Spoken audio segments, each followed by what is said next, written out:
Bună, sunt Alexandra și bine ai venit pe canalul meu de YouTube Big Little Projects.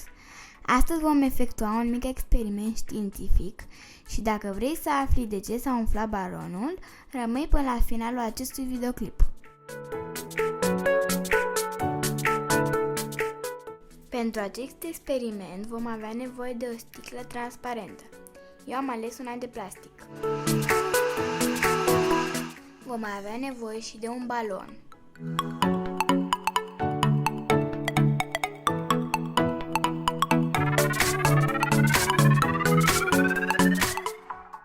Iar acum montați-l pe gura sticlei. Aveți grijă să poziționați balonul pe mijlocul găurii.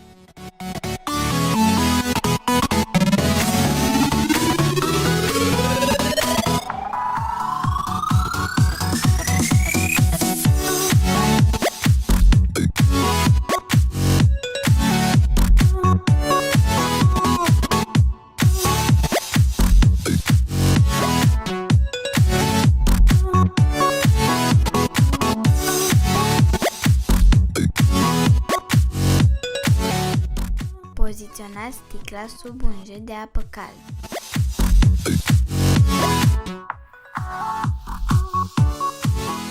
Fiți foarte atenți de unde ține sticla, pentru a nu atinge apa fierbinte.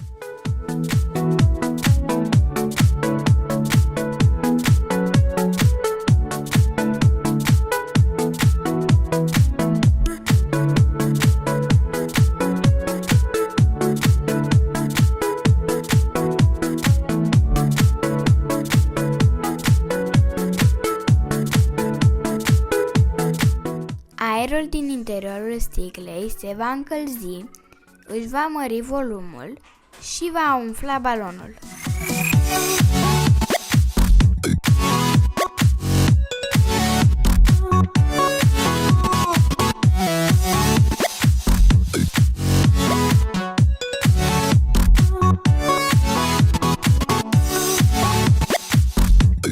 După un scurt timp, aerul din sticlă se va răci și balonul se va desumfla.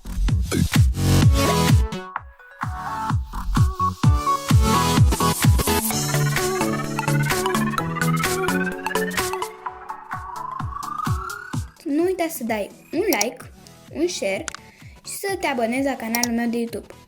Apasă și pe clopoțel dacă vrei să primești notificări de fiecare dată când postăm un nou videoclip.